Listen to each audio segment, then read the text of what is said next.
Hello, welcome to Lab 2, Lines of Charge by Thomas Reid for Physics 2212. For an introduction, the purpose of this lab will be to produce a model of two charged tapes exerting a force on each other, and then using this model to estimate the amount of charge on each tape that is necessary for one to float above the other. Key to this lab will be distributing the charge evenly across the length of the tape in the model. For some general results of this lab, the electric force obtained with 100 segments was 1.82 times 10 to the negative third newtons, and the electric force was equal to the gravitational force. Core concepts of this lab will be Coulomb's law, as in the last lab. New to this lab, though, will be the concept of superposition. So we know that every charge creates an electric field at a point independent of other charges in that space. This principle will be utilized in this lab by dividing the tape into several different segments and then summing the electric fields of each segment. Also core to this lab will be Newton's second and third laws. Newton's second law is pictured to the right.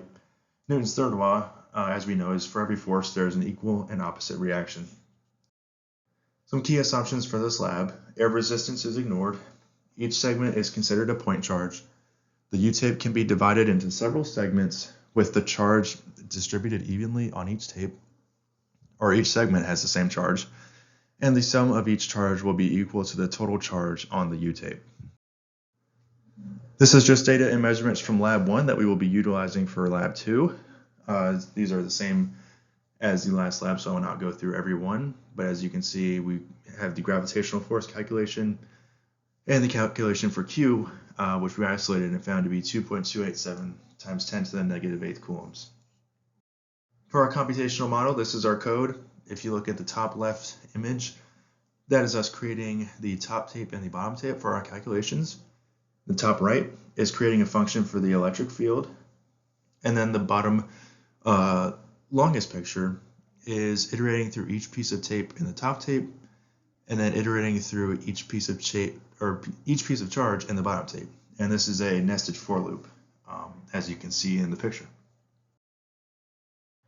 And then this is the produced image of the code.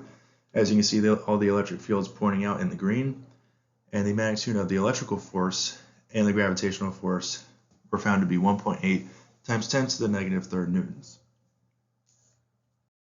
Some discussion questions. So what if we had modeled each of our tapes as a single point charge, like in the previous lab, and then compare the estimated value of the charge you get when you use your experimental data to produce a point charge model to the value you got with your line charge model?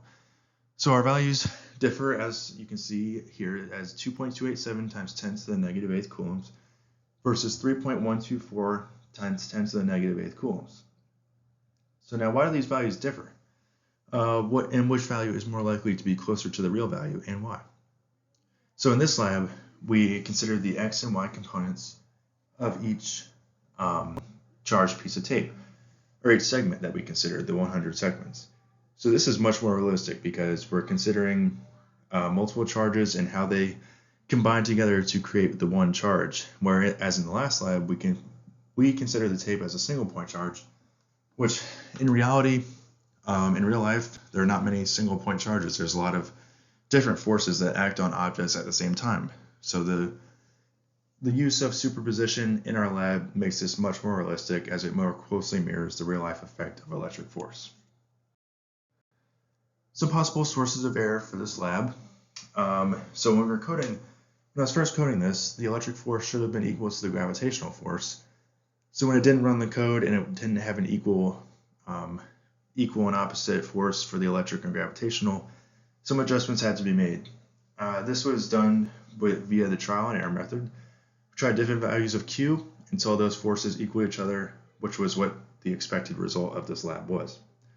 We could have also had leftover mistakes from lab 1, as in touching the tape too much, inaccurate measurements, or just general human error when conducting the actual experiment.